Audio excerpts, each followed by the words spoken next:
Dear students, myself Santosh Kumar. This is the first video for all of you. So today I am going to teach you economics. The first chapter is the village Palampur. So this village actually not a real village, it is an hypothetical village.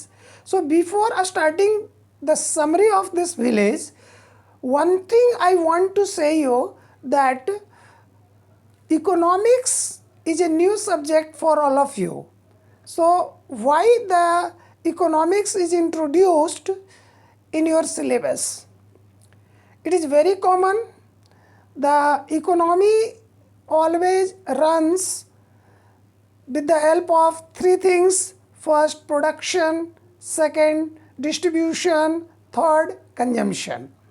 So how the production takes place in the economy?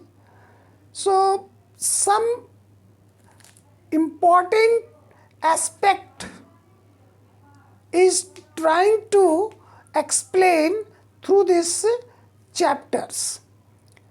So as you know, in the village most of the people are engaged in agriculture.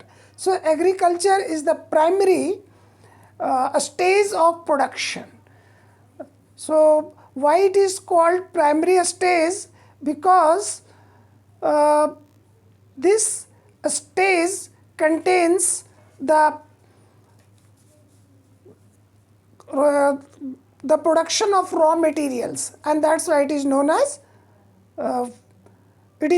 the primary stage of production. So according to the subject matter of the village Palampur, just I want to give you a summary.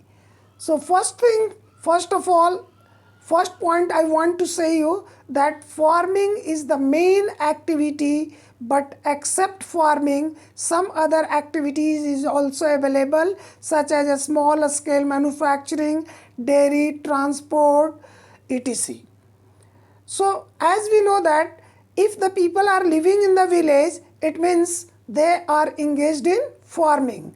But you should know, except farming, some of the people are engaged in the making of agricultural tools, and that's why it is told a small scale manufacturing. Some people are engaged in dairy farm. They produce milk and milk related different kinds of goods. Some people are engaged to carry the people from the village to the other towns, and that is known as transportation. Okay. Next point, these activities requires resources, various types of resources to produce desired goods. So as you know, what is resource? So resource means all those things which are useful for human being is known as resource. Is it clear? It may be the natural resource, it may be the man-made resource. For example, machine and tools are the man-made, whereas wood, water, forest, land, these are the natural resources. Next is our village is connected with, our village means what? Village Palampur. It is connected with a big village, that name is Raiganj, and a small town, that is Sahapur. So what it indicates? It indicates that the village Palampur has good connectivity from one village to others. Means people can easily migrate from one place to another place. Third point, or that is the next point, many types of transportation system is well developed, such as tangas, bogies, motorcycles, jeep, tractors, truck, etc. So what it indicates? It indicates that there are two kinds of transportation system in that village. One is the ancient system of transportation and other is the modern system of transportation. Here that is a term, that is the bogies. It is also a kind of cart which is basically carried by the buffaloes. So it is just like the bullock carts. From this mode of transport, either they sell their surplus products to the towns or they carry some important equipments from the towns to the village which is required for production of crops. In this village there are 450 families. So it is not a very big village. Out of 450 villages, 80 belongs from the upper caste and remaining belongs from the OBC, SC or lower caste. Is it clear? So on that basis we should not say, but according to the syllabus of this chapter I want to distinguish that everywhere our society is divided into 2 or 3 parts on the basis of caste. Some people come under the upper caste and some people come under the lower caste, okay, and that is known as OBC. In most of the villages we have found that upper caste are more educated, more advanced, more developed because they have huge resources. Like that, in the village Palampur, only 80 families belongs from the upper caste and the majority of the lands are in their hand.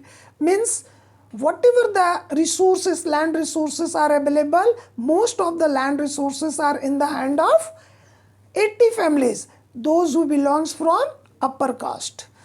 Next point, rich people houses are made up of brick with cement plastering. So it indicates that in the village also there are 2 groups on the basis of income. One are the rich and other are poor. So rich family lives a luxurious life and they have everything, whatever they have the requirements, because their houses are made up of pakka or made up of brick, cements, etc. Scheduled caste population is 1/3 of total population. They do not used to live in the village, but they live in one corner of the village. So it explains that here I think there is a system of touchability, or you can say here it is a system of class, that the rich people will live in a particular place and the poor people or the lower caste people will live on the other side. So it indicates that there is a biased nature also available in the village Palampur. Next is the houses of scheduled caste is very small and made up of mud and straw. So their house indicates that they have no any better livelihood life. They are living in a small which is unventilated. It is made up of mud and a straw. So it indicates the condition of the scheduled caste people. They are mostly poor. But one thing that is the most important, and it is very useful for everyone, electricity is available for all. So here no doubt the society is divided into 2 parts, but electricity will be utilized by all the people, whether they are rich or poor. So they do not use, not only they use electricity for lightening of their house, but also that electricity is used for irrigational purpose and various types of businesses, so that the production may increase. Next, education system is also well developed. For education, there are 2 primary and 1 high school. So the people or the newcomers or new generation may be educated or they can acquire the knowledge from primary and high schools. For the medical treatment, the facilities are also available. Two primary health care centers are available.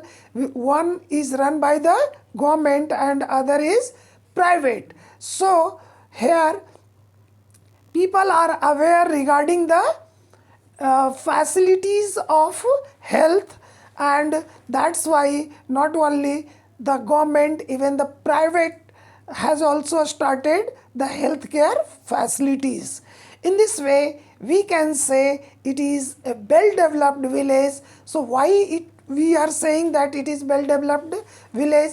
Because for the development the three most important things must be available. One is the transport, other is communication, next one is, you can say, health facility, educational facilities. So these are the part of social infrastructure and the economic infrastructure, and this infrastructure is available in that village. That's why we can say it is a well developed village. And that's why here I have taken some example of the development, that is the road, electricity, transport, school, health, irrigational facilities, computers. So it indicates that it is a very well developed village. Now here I told you not only all the people are engaged in farming, but they are also engaged in transportation, next in the school, in the form of teaching. Some people are engaged in health care centers. So it indicates that is non-farming activities because it is not related to agriculture. And that's why we can say in this village there are two kinds of activities are available. One is the farming and other is non-farming, and we will discuss more in the second video. I think you are easily you are able to understand this story of the village Palampur. Thank you, my dear students.